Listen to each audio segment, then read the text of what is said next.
내가 명하는 이 일에 너희를 칭찬하지 아니하나니 이는 너희의 모임이 유익이 못되고 도리어 해로움이라.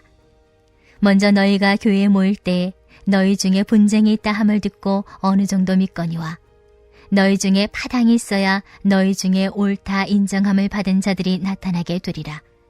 그런즉 너희가 함께 모여서 주의 만찬을 먹을 수 없으니 이는 먹을 때 각각 자기의 만찬을 먼저 갖다 먹으므로 어떤 사람은 시장하고 어떤 사람은 취함이라.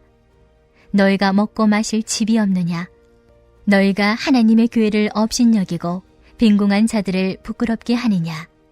내가 너희에게 무슨 말을 하랴? 너희를 칭찬하랴? 이것으로 칭찬하지 않노라.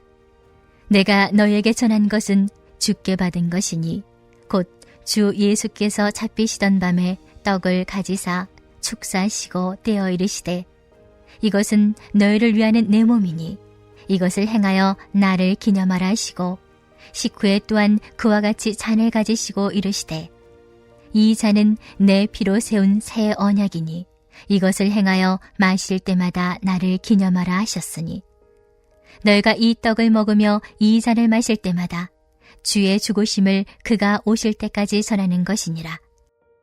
할렐루야. 오늘도 주님 말씀 가지고 기쁨으로 살아내는 우리 성도님 되기를 간절히 소망합니다. 사랑하는 성도 여러분, 우리 교회는 1년에 4번 성찬식을 진행합니다. 성찬식을 매주 예배 때 해야 한다는 말도 있고 거룩한 의식을 보다 경건하고 귀하게 해야 한다는 말도 있으나 성찬식은 몇 번을 하는 것이 중요한 것이 아니라 참여하는 나는 어떤 마음으로 참여하는지가 가장 중요할 것입니다. 하얀 가운을 입은 장로님들이 경건하게 떡과 잔을 나르고 우리는 조용히 눈을 감고 기도하며 그것을 받아 먹습니다. 잡히시던 그날 밤 우리 예수님께서 제자들에게 주신 그 사랑을 지금 이곳에서 체험하듯 우리는 최대한 정결하게 참여합니다. 참 아름답고 거룩한 시간이지요. 그러나 아무래도 예식이기에 예배 시간이 길어지니 여러분의 마음속에 오늘 빨리 끝났으면 좋겠다라거나 매번 하는 형식적인 의식인데 왜 하는 거지? 라고 생각해 보신 적이 있으신지요?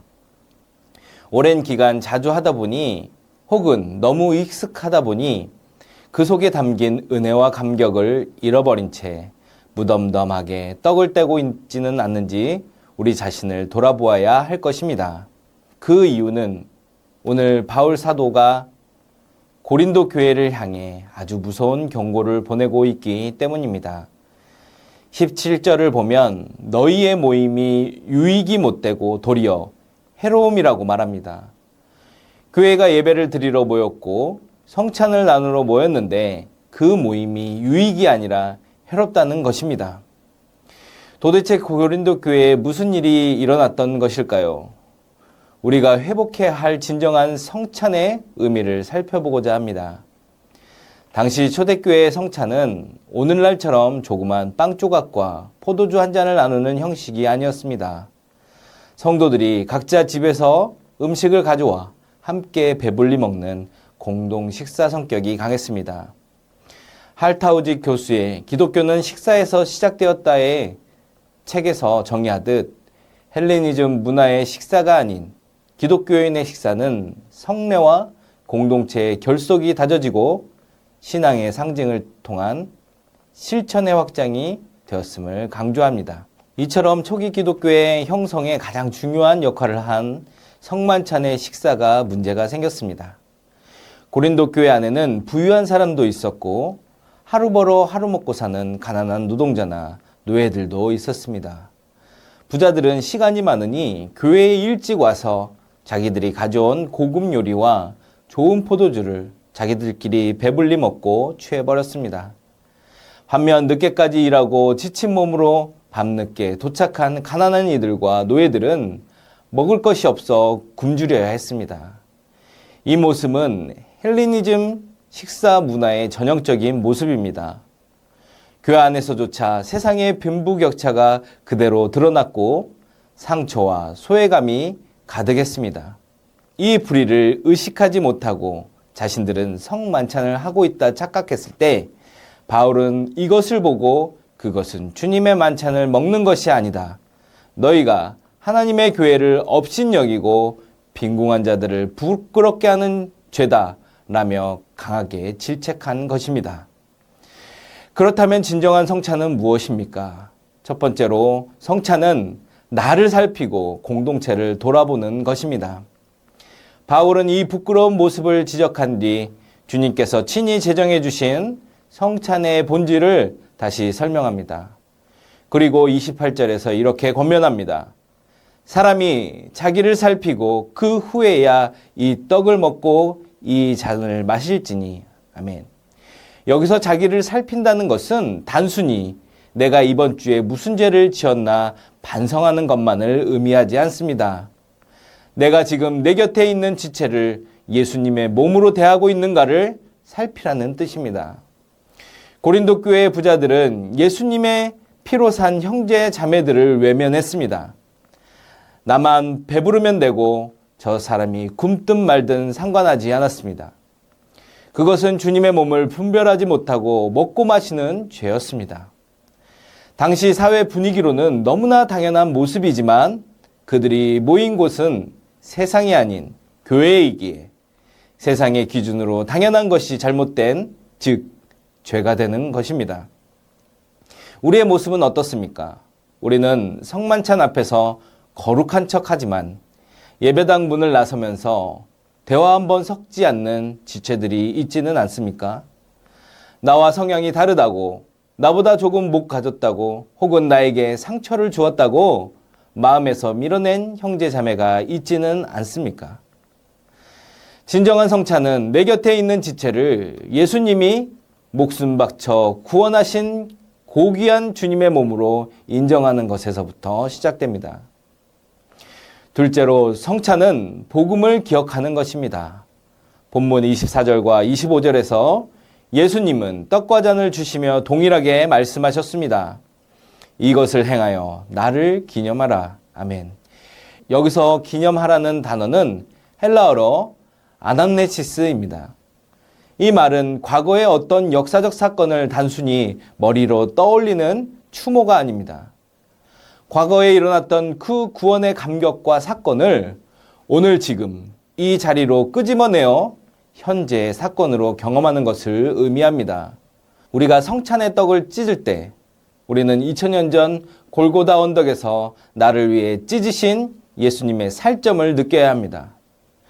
붉은 포도주를 마실 때 나의 모든 추악한 죄를 씻기기 위해 흘리신 주님의 보혈이 지금 내 심장에 흐르고 있음을 고백해야 합니다.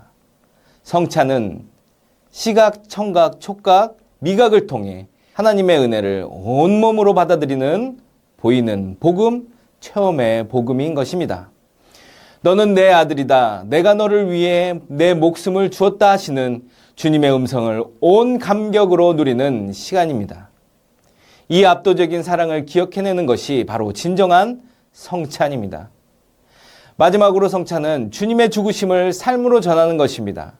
본문 26절은 성찬의 종착지가 어디인지를 명확히 보여줍니다. 너희가 이 떡을 먹으며 이 잔을 마실 때마다 주의 죽으심을 그가 오실 때까지 전하는 것이니라. 아멘. 성찬은 교회 안에서 끝나는 닫힌 의식이 아닙니다. 우리는 성찬을 통해 예수님의 살과 피를 먹었습니다. 그렇다면 이제 우리 안에 누가 사시는 것입니까? 예수님이 사시는 것입니다. 주님의 생명이 내 안에 가득 채워졌다면 이제 우리는 예배당 문을 열고 세상으로 나아가 세상을 향한 살아있는 성찬이 되어야 합니다. 세상은 여전히 고린도 교회처럼 이기적입니다. 남을 밟고 일어서려 하고 나만 배부르면 그만이라고 이것이 정의라고 외칩니다. 그런 세상 속에서 주님의 성찬을 먹는 그리스도인들은 다르게 살아야 합니다. 예수님이 당신의 몸을 찢어 우리에게 생명을 주셨듯이 우리도 우리의 시간과 물질과 마음을 찢어 이웃을 섬기고 사랑해야 합니다. 그것이 바로 주의 죽으심을 그가 오실 때까지 전하는 진짜 성찬의 완성의 삶을 살아가는 성도의 모습입니다. 사랑하는 전주한대역교회 성도 여러분, 오늘 바울을 통해 주시는 주님의 음성에 귀를 기울이십시오. 성찬은 단순한 종교 행위가 아닙니다. 성찬은 나를 위해 찢기신 예수님의 사랑을 내 가슴에 새기는 시간이며 내 곁에 지체를 주님의 몸으로 품는 시간이고 세상에 나아가 작은 예수로 살겠노라 다짐하는 결단의 시간입니다. 또한 이러한 삶을 살지 못했으면 성찬을 하며 회개하는 시간을 가져야 합니다. 우리가 다음에 성찬상 앞에 나아갈 때 더 이상 냉랭한 마음이 아니라 십자가의 감격으로 눈물을 흘리는 은혜가 있기를 바랍니다. 주님의 만찬 앞에는 부자도 없고 가난한 자도 없습니다. 잘난 사람도 없고 못난 사람도 없습니다. 그러니 우리 교회는 나를 향해 찢으신 예수님의 놀라운 사랑을 가슴 깊은 곳에 새기고 그 은혜의 흐름을 내 곁에 앉은 형제 자매에게 흘려보내야 할 것입니다. 이 사랑의 물결을 통해 세상의 벽을 허물고 진정으로 하나 되며 세상에 예수 그리스도의 살아계심을 보여주는 거룩한 성찬 공동체가 되어 상처받은 영혼을 치유하는 거룩한 공동체가 되기를 주님의 이름으로 간절히 축원합니다. 이 시간 함께 기도하겠습니다. 습관적으로 참여한 무감각했던 성찬이 아닌 우리를 위해 찢으신 살과 흘리신 피의 감격의 복음을 세상에 굶주린 영혼에게 전하게 하소서.